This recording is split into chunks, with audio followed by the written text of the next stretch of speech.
So two questions. Number one, can you name a company or two where you worked or read where purpose has been defined and hence that kind of brings down into the system and how that's happened and then like maybe the words of advice for a man think about how they had find the purpose for the agenda. Yeah, and so manage it. Yeah, so the first part of your question, Nikhil, I think we write about a bunch of companies that have this really extraordinary exploration of purpose, and it's all been precipitated by a combination of great leaders who step up to this question and recognize that they have to do this to build engagement and build sustainability into their business. They don't look at it as window dressing. They take it seriously and it's authentic. Um, I have to say that I think ANZ in Australia as a bank is still one of the most remarkable companies I've had the privilege of working with. Shane Elliott, the CEO, is just very driven by this concept, and he's a wonderful person to talk to about it. Um, I've had the good fortune of working with multiple pharmaceutical companies, which interestingly, surprisingly, a lot of them didn't come to purpose until later on. They're so, and the reason is because Of they sort of have this overlay of like, we sort of all know why we're here. We're all here to save lives. But why haven't you said it? Like, why, my question is, why don't you say it? Well, a lot of that has changed. And, I think one of the most remarkable companies I had worked with around purpose was Roche Pharmaceuticals based in Basel, Switzerland. They've really leaned into purpose and thought about the patient journey a lot. They weren't that patient driven before. I think they really have made great strides. I mean, of course, they were patient driven always, but they weren't explicitly talking about it, is what I should say. right. And now they really are, and it's made a big difference. And I love the way they sort of have been on that journey and how they've tested it. And even in India, the former managing director of Roche India Yeah. was Laura Becerra, who came. They just come up with this purpose called "Doing Now What Patients Need Next," and it's all about future medicines and it's about patients. And the India team sat there with their arms folded, listening to her saying, "Laura, that's not going to work here. If you want us to do now what patients need next in India, then we should be in the access business, Mhm. right? Because the vast majority of patients in India don't have access to our Yeah, drugs." sure. And that caused this big strategic question mark to happen at Roche to say, "Are we in the access business?" And they're now, they're sort of, last I heard, they were really leaning into that and uncovering it. So when purpose causes these big questions to arise and big answers to those questions and causes a shift or some sort of sacrifice to happen, you really know that you've got a purposeful company. Um, I would say Unilever has been on an amazing journey. There's been a lot written about them, and my colleague Sudhanshu Palsule, wrote most of that because that was his claim. And I just love their stories about how purposeful they are. I actually think that we're in a place where companies are starting to. Um, I think a lot of them sort of had a first go at it 10 years ago, and now they're kind of realizing that there's this bigger sacrifice that has to happen when you actually adopt a purpose. You have to demonstrate that you're making trade-offs and sacrifice for it to work. And I'm quite, I think not to sidestep the question, but one of the companies that seems to be doing a great deal. Let me back up. I think a purposeful company is one that encourages the team leaders to build purposeful teams. Mm. So I to some extent, Nikhil, I'm a lot less worried about the enterprise purpose these days than I am about team leaders having a clear sense of team purpose and contribution to the company. Because it's hard to get that right. We wrote about American Express, and the one of the senior leaders, Denise Pickett, talked about the fact that strategy doesn't do what it used to do to align and engage people because it's so complex and it gets chunked down. And by the time it reaches the individual, you're looking at a very narrow slice of that strategy and how it relates to you. But purpose is something that can unify us together, right? And I actually think American Express has done a great job of speaking about not just their purpose, but also their values, which they call the blue box values. I mean, just very driven. And here you have a company that's in financial services, right? They also have a great brand. Now, I suspect, and I have an inkling just because we talk to a lot of chief marketing officers in our research, that some of the best brands are very purposeful companies. Stands to reason when you think about it, right? So if you look at some really good brands, you're probably going to see a lot of work that they've done on purpose. And so I think if you're looking in a branded company, dig into it a little bit. I think it's a good source of insight. Now, your second question was about Uh, What advice would you have for the managers to just as a manager, join managers to say that for the incoming Gen Z to say that, hey, what role can you play? Because at the end of the day, yeah, that can make such a big difference. I mean, you joked about the boss that you had many years back. yeah. Now, a lot of us, we a lot of us, I wish it were funny, yeah, yeah.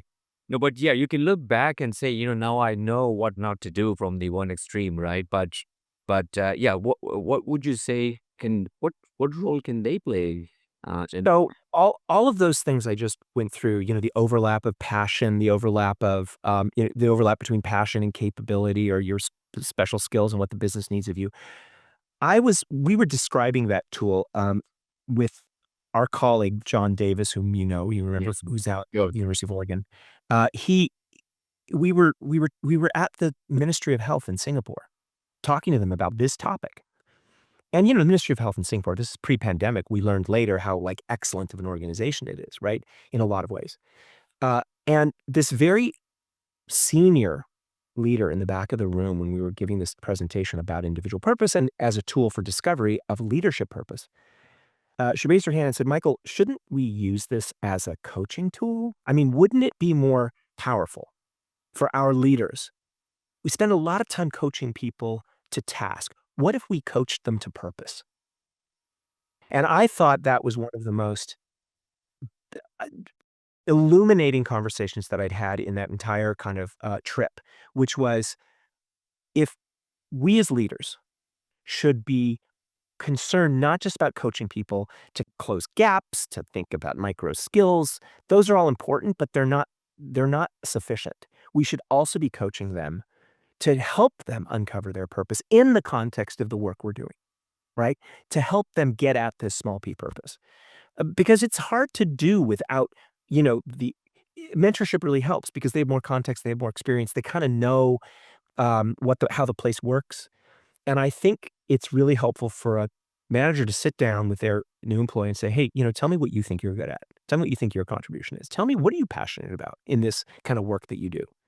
And you might be and both of you might be surprised at what emerges from that conversation.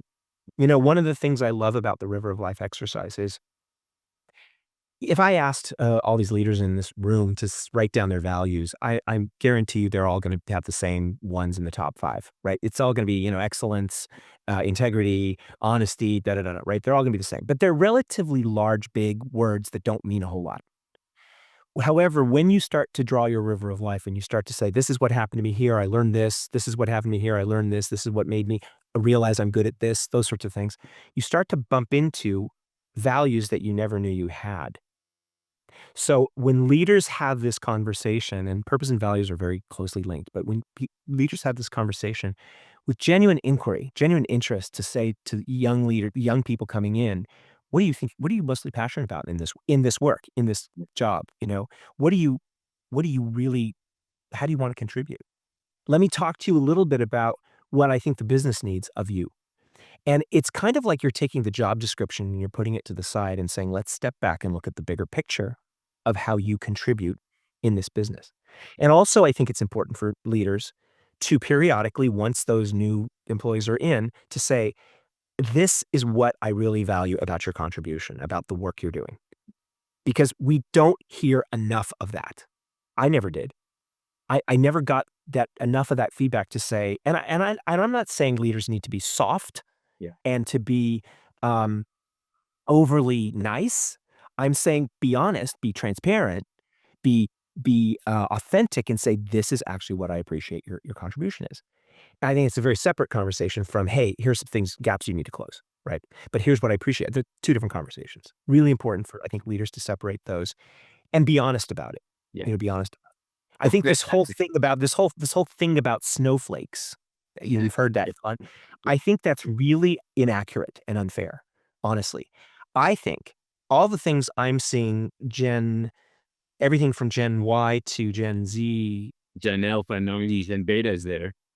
Yeah, and right, exactly. Now we got and even and by the way, even my generation, Gen X, we started to do this, tried to do this.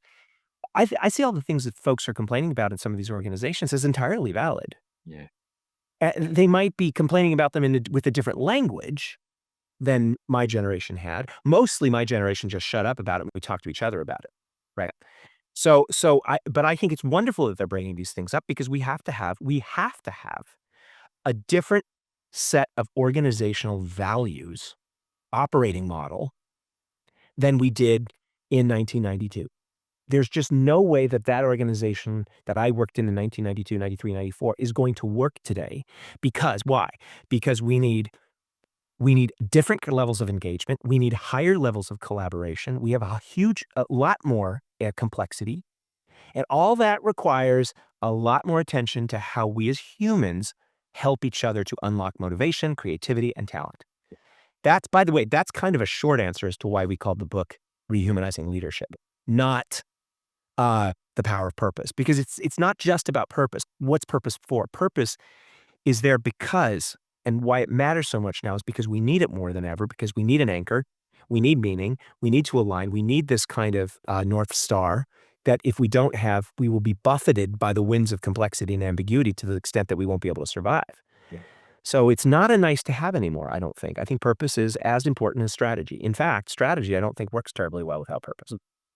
Yeah. No, I really like what you said, Michael, that I think back someone from the X generation, I think you and I were the same generation, where it isn't about you going to the boss, but it's more talking to a peer. But almost in some ways that this cohort is bringing and making the manager a bit more sort of aware of their style and what will make them a good leader. I want I to. think it's a gift. I think Yeah, it's a gift, absolutely. right? And you're right. You're absolutely right. And I think this has been one fabulous conversation. I do want to, for our viewers, kind of leave with one story. And I can think of one very good story here locally, Michael, which is that of the Tata Group. And, back in 2611, which is similar to the 9/11 event that happened in the US, which there was this young lady in her 20s. She was trying to save lives of people when the terrorists were attacking, and she had the option to run away, and she didn't. And she ultimately was, of course, saved, and she lived. But there was a gentleman who kind of probed to find out that why was it like you could have ran away in a moment of danger, of this very extreme danger, and what they actually found out through the research is that, okay, what is the recruiting practice of the Tata Group, especially in the hospitality industry? And what they found out is that they weren't going to Mumbai and Delhi and some of these larger towns, and they were actually going to the smaller towns of India, perhaps where they were picking people who were deeply passionate about serving the guest. In fact, many of the people who were recruited were sort of from coming from the economic strata where they may not have had two meals, and when a guest came, they would have to, for it's one meal for the guest, which was to eat that. I'm very mindful of what is the value of a guest, and I think the Sparta Group did such a fabulous job that after the attack, I think they went beyond the attack in their hotels to, that South Mumbai block, Michael, you were familiar, where they brought like a whole bunch of really good hotels. Said that, look, we owe it to the industry to say, what can we do? We're here to serve our customers and let's help each other. And I think there was such a brilliant example from the group.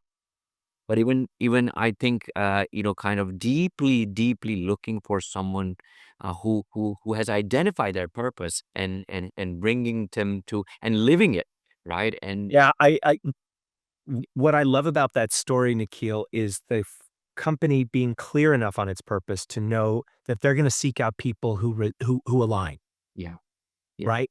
And that's a whole other conversation we can have about how we recruit. Because we should be recruiting, our default recruitment strategy is typically find people that look and sort of look like us and think like us, right? In kind of a, cognitive and social alignment.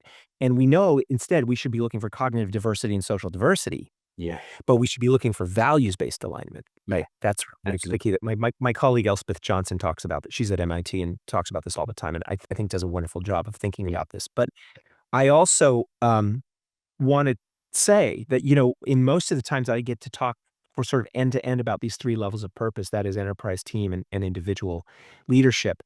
I usually lead with a quote by Jamsetji Tata, the founder of Tata Enterprises, which I was fortunate, and I'm glad you brought the example of hospitality because you're making me miss India a great deal, just because hospitality there is an entirely different experience than it is, in North America, as you know. Yeah, yeah, sure. Um, Yeah. and it's wonderful. And I was actually at the Taj The Taj, yeah, in Mumbai. in Mumbai, and I was, you turn on the television in the room, and they have this nice, beautiful video of what it is to be living the Taj life, and on the the video comes a picture of the founder of Tata and a quote. And I'm gonna leave you with this quote. He said, "In a free," and this is 1910 approximately, right? He said, "In a free enterprise, the community is not just another stakeholder, but is, in fact, the very purpose of its existence." And I think that's, to me, enterprise thinking at its finest in terms of, how to think about how we get the best and brightest to join us. Absolutely.